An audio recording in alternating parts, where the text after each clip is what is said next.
था वो पलंग जिस पर कुंभकर्ण 6 महीने तक सोता रहता था। हाँ दोस्तों, मिल गया है कुंभकर्ण का वो महल जहां वो पूरे 6 महीने तक गहरी नींद में सोया रहता था। कुंभकर्ण का शरीर बहुत ही ज्यादा विशालकाय था। उसे जगाने के लिए उसके कान के पास बड़े बड़े ढोल नगाड़े बजाए जाते थे। उसे गदाओं से पीटा जाता था और यहाँ तक कि उसके शरीर पर हजारों हाथियों को दौड़ाया जाता था और उसके खाने के लिए भैंसें, हिरण, सुअर का मांस आदि पकवाकर उसके बिस्तर के पास रखवा दिया जाता था। फिर भी उसको जगाना बहुत मुश्किल काम था। और क्या आपको पता है कि रामायण युद्ध के बाद सुपर्णखा का क्या हुआ था? क्या सच में सुपर्णखा ने गुरु शुक्राचार्य के साथ मिलकर किसी धर्म की स्थापना की थी और भगवान शिव का वो पिनाक धनुष जिसे तोड़कर भगवान श्री राम ने माता सीता से विवाह किया था, उसका क्या हुआ? आखिर आज वह कहां पर रखा है? और सुनिए एक और अद्भुत बात। क्या आप जानते हैं कि रावण का एक ऐसा पुत्र भी था जो देवी महामाया का परम भक्त था, जिसे भगवान श्री राम और लक्ष्मण जी भी नहीं मार पाए थे, बल्कि उसने तो भगवान श्री राम और लक्ष्मण जी को भी बंदी बना लिया था। आज हम आपको बताएंगे रामायण की 5 ऐसी अद्भुत कहानियां जो आपने किसी भी टीवी सीरियल में कभी नहीं देखी होंगी।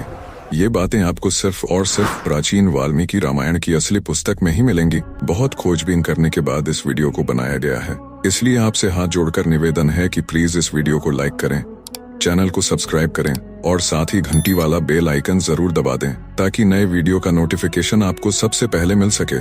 तो चलिए दोस्तों, कमेंट बॉक्स में जय श्री राम लिखकर इस अद्भुत सफर की शुरुआत करते हैं। नंबर 1 पर है कुंभकर्ण। दोस्तों, आज हम आपको रामायण के एक ऐसे पात्र के बारे में बताने जा रहे हैं जिसका नाम सुनते ही आंखों के सामने एक विराट आकृति उभर आती है, जिसके एक बार उठ जाने पर देवताओं तक की सांसें रुक जाती थीं और जिसकी नींद पूरे ब्रह्मांड का संतुलन तय करती थी। जी हाँ, हम बात कर रहे हैं कुंभकर्ण की, रावण का भाई, लंका का महाशक्तिशाली योद्धा और रहस्यों का ऐसा समंदर जिसमें डुबकी लगाओ तो हर बार कुछ नया मिलता है। लेकिन क्या आप जानते हैं, कुंभकर्ण वैसा था नहीं जैसा टीवी पर दिखाया गया। वो सिर्फ नींद में सोता हुआ दैत्य नहीं था, उसके पीछे थे रहस्य, शाप, वरदान, विज्ञान और अद्भुत ज्ञान की कहानियां जो बहुत कम लोगों को पता है। तो आइए आज हम जानेंगे वो सारे रहस्य जो कुंभकर्ण को अब तक का सबसे रहस्यमय पात्र बनाते हैं, और साथ में समझेंगे क्या उसका जन्म हुआ था या उसे बनाया गया था, क्या वह सच में वैज्ञानिक था, क्या वह विमान और अस्त्र बनाता था, और आखिर क्यों जब वह जागता था तो देवता उससे डरते क्यों थे। कुंभकर्ण का जन्म हुआ था ऋषि विश्रवा और राक्षसी कैकसी के घर। विश्रवा ब्रह्मर्षि पुलस्त्य के पुत्र थे, यानी वे रावण और कुंभकर्ण दोनों के पिता थे। लेकिन कुंभकर्ण का जन्म साधारण नहीं था। कहते हैं जब कैकसी ने गर्भ धारण किया तो आकाश में गर्जन हुआ, धरती कांप उठी और देवताओं ने आपस में कहा, यह गर्भ कोई साधारण नहीं, इसमें असुरों का राजा जन्म लेने वाला है। पहले पुत्र के रूप में जन्म हुआ रावण का, दूसरे पुत्र के रूप में कुंभकर्ण, तीसरी संतान पुत्री थी शूर्पणखा और चौथे पुत्र के रूप में जन्म हुआ विभीषण का। जहां रावण विद्या में निपुण था, विभीषण धर्मात्मा था, वहीं कुंभकर्ण था शक्ति और शरीर का अद्भुत उदाहरण। बचपन से ही उसका शरीर इतना विशाल था कि जब वह रोता था तो पूरा महल हिल जाता था। उसकी भूख इतनी थी कि एक बार में 100 गायें खा जाता था, पर उसके अंदर एक अजीब शांति भी थी। वो बोलता कम और सोचता ज्यादा था। शायद इसलिए ऋषि विश्रवा ने कहा था, यह बालक केवल बलवान नहीं बुद्धिमान भी होगा। जैसे जैसे कुंभकर्ण बड़ा हुआ उसकी ताकत बढ़ती गई। देवताओं तक को चिंता होने लगी कि अगर इस राक्षस ने इंद्रासन मांग लिया तो स्वर्ग पर कब्जा कर लेगा। एक दिन कुंभकर्ण, रावण और विभीषण तीनों भाई तपस्या करने निकल पड़े। तीनों ने ब्रह्मा जी को प्रसन्न किया। ब्रह्मा जी प्रकट हुए और बोले, वत्स वर मांगो। रावण ने मांगा अमरता का वरदान, पर ब्रह्मा जी मुस्कुराए और बोले, यह संभव नहीं है, कुछ वरदान मांगो। तब रावण ने कहा, फिर ऐसा वर दो कि मैं केवल मनुष्य या वानर के हाथों मारा जाऊं। मनुष्य और वानर इसलिए बोला क्योंकि उसे विश्वास था कि कोई भी इंसान या वानर उसे नहीं मार सकता। वह इनको कीड़े मकोड़े जैसा समझता था। अब बारी आई कुंभकर्ण की। देवता भयभीत थे। उन्होंने सरस्वती माता से प्रार्थना की, हे वीणा पाणी, ऐसा करिए कि कुंभकर्ण कोई ऐसा वर न मांग ले जिससे ब्रह्मांड संकट में पड़ जाए। सरस्वती देवी ने उसकी वाणी में प्रवेश किया। कुंभकर्ण कहना चाहता था, मुझे इंद्रासन दीजिए, पर उसकी जिह्वा फिसल गई और वह बोल गया, मुझे निद्रासन दीजिए। ब्रह्मा जी ने कहा, तथास्तु, और उसी पल उसका भाग्य बदल गया। अब कुंभकर्ण को वरदान मिला, वो साल में 6 महीने सोएगा और एक दिन जागेगा। कुछ कथाओं में कहा गया है वो 6 महीने जागेगा और 6 महीने सोएगा। रावण ने जैसे ही यह सुना वह तिलमिला उठा। उसने विनती की, प्रभु मेरे भाई को पूरी तरह सोने का शाप न दीजिए। अगर वह कभी जागेगा ही नहीं तो उसका बल व्यर्थ चला जाएगा। अब सोचिए, एक ऐसा व्यक्ति जो 6 महीने तक गहरी नींद में सोता है और फिर एक दिन जागकर पूरे ब्रह्मांड में हलचल मचा देता है। कुंभकर्ण का सोना केवल शरीर का विश्राम नहीं था। कहा जाता है कि जब वह सोता था तो उसके आसपास का पूरा क्षेत्र अंधकार में डूब जाता था, वायु तक धीमी हो जाती थी और लंका के प्रहरी कहते थे, अब हमारे राजा का भाई निद्राधीन हुआ है, कोई पास न जाए। ऐसा कहा जाता है कि उसके सोने के लिए लंका के भीतर एक विशालकाय गुफा बनी हुई थी, जहां उसके लिए विशेष शैय्या बनाई गई थी। उसका बिस्तर इतना बड़ा था कि उस पर 100 आदमी खड़े हो जाएं तो भी जगह बच जाए, परंतु उसके पास कोई जाने की हिम्मत नहीं करता था। जब कुंभकर्ण सोता था तो उसकी सांसों की आवाज लंका में तूफान जैसी सुनाई देती थी। लोग कहते थे, अब लंका जाग रही है या कुंभकर्ण। करते हैं कुंभकर्ण की भूख की। कहते हैं जब कुंभकर्ण जागता था तो लंका के सारे रसोई घर मिलकर भी उसका पेट नहीं भर पाते थे। रावण को उसके भोजन के लिए कई दिन पहले से तैयारी करनी पड़ती थी। हजारों गायें, बकरियां, फल, अनाज, द्रव्य, सब कुछ तैयार किया जाता था। यहाँ तक कि समुद्र किनारे से मछलियां और मगरमच्छ तक लाए जाते थे। एक बार तो उसकी भूख इतनी बढ़ गई कि उसने जंगलों के पेड़ पौधे और वहाँ के जानवर सब खा लिए थे। यह बात बहुत कम लोग जानते हैं कि कुंभकर्ण केवल बलवान नहीं था बल्कि अत्यंत ज्ञानी भी था। उसने शास्त्र, वेद, अस्त्र विद्या और खगोल तक का अध्ययन किया था। कहा जाता है कि रावण के युद्ध यंत्रों के कई विचार कुंभकर्ण ने दिए थे। लंका में उसके अपने प्रयोगशाला जैसे स्थान थे जहां वह वायुवाहन यानी उड़ने वाले यंत्रों का निर्माण करता था। कई लोक कथाएं बताती हैं कि उसने रावण से कहा था, लड़ाई शक्ति से नहीं तकनीक से जीती जाती है। कुछ आधुनिक व्याख्याएं तो यहाँ तक कहती हैं कि कुंभकर्ण एक प्रकार का प्राचीन वैज्ञानिक था जो गुरुत्व, ध्वनि और आकाशीय ऊर्जा पर प्रयोग करता था।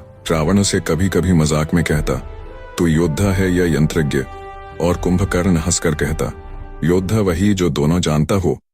अब सबसे बड़ा सवाल, क्या कुंभकर्ण को बनाया गया था? कई पौराणिक शोधों में एक दिलचस्प बात सामने आती है। कहा गया है कि कुंभकर्ण का जन्म तो हुआ था पर उसका शरीर साधारण नहीं था।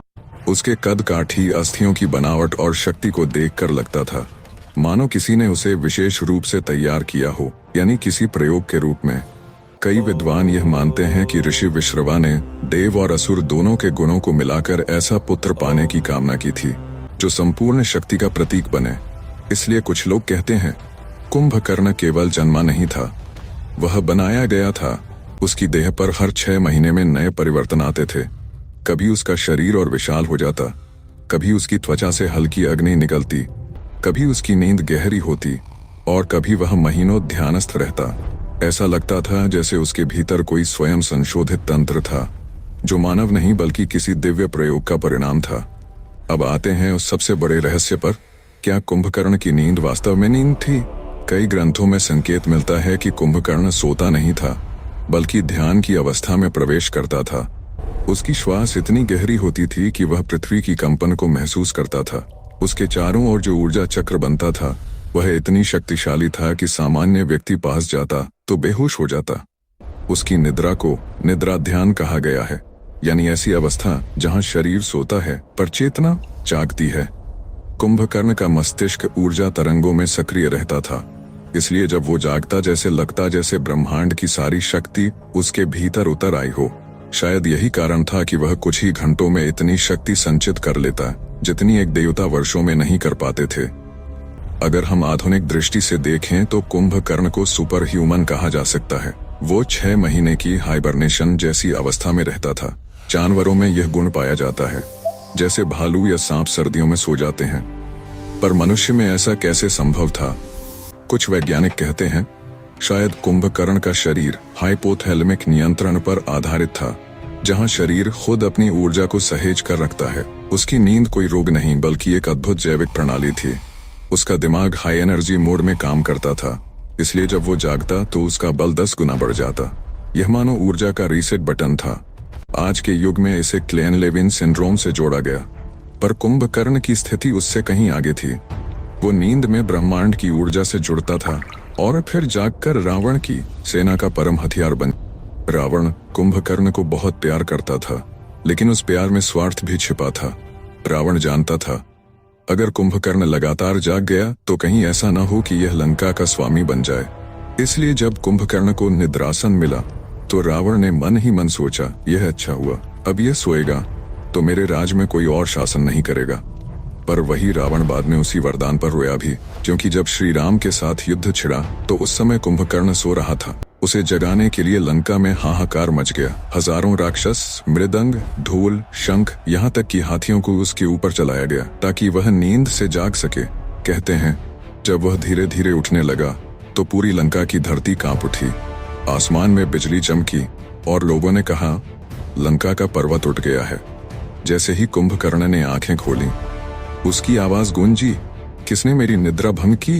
तब रावण झुककर बोला, भाई युद्ध का समय आ गया है, श्री राम ने लंका पर आक्रमण कर दिया है।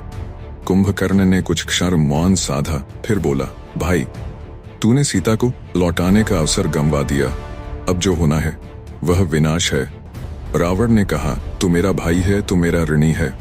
तब कुंभकर्ण मुस्कुराया और बोला, भाई तो हूं पर धर्म का भी ऋणी हूं।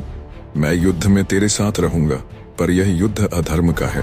यह सुनकर दरबार में सन्नाटा छा गया। एक राक्षस होते हुए भी कुंभकर्ण ने धर्म का पाठ पढ़ा। यह बात आज तक कम लोग जानते हैं।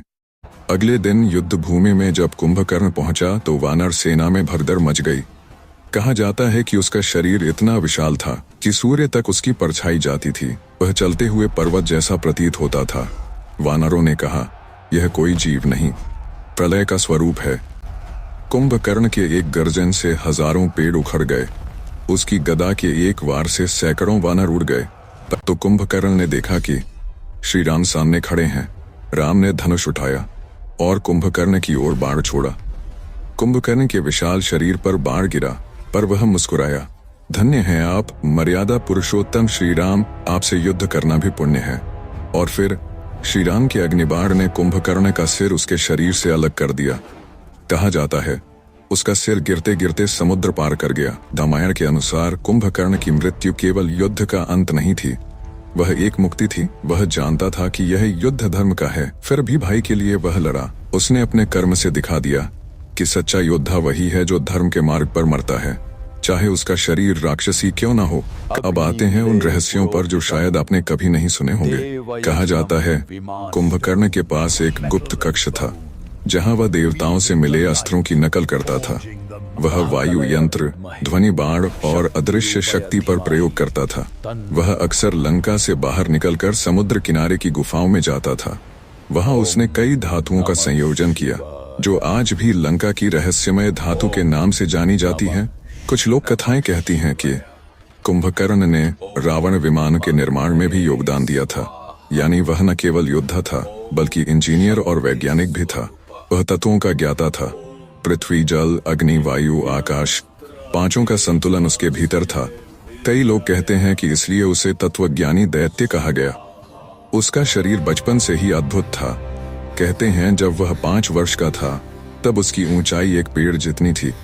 वह खेलता नहीं था, पर्वतों से पत्थर तोड़कर मूर्तियां बनाता था। उसकी माँ कैक्सी ने कहा था, मेरा बेटा पर्वत के समान है पर हृदय से शिशु है। यह दिखाता है कि उसकी विशाल काया के भीतर एक सरल प्रेमपूर्ण मन था। वह दानव नहीं, एक भ्रमित महान आत्मा था। कई रहस्यमय ग्रंथों में लिखा है कि कुंभकर्ण की नींद केवल थकान की नहीं थी। वो जब सोता था तो अपनी चेतना से भू ऊर्जा की रक्षा करता था। कहा गया है कि उसकी निद्रा के दौरान लंका में कोई आपदा नहीं आती थी, अर्थात उसकी नींद ही रक्षक थी। वह स्वयं शक्ति का स्थिर रूप था। जब जागता तो विनाश और जब सोता तो सुरक्षा। यही कारण है कि ब्रह्मा ने कहा था अगर यह जागता रहेगा तो संतुलन बिगड़ जाएगा। दोस्तों, कुंभकर्ण से जुड़ी यह जानकारी तो कुछ भी नहीं है। कुंभकर्ण भाग 1 और सुपर्णरेखा का रहस्य भाग 2 व्यूअर्स नेक्स्ट पार्ट देखना नमस्ते ना भूले।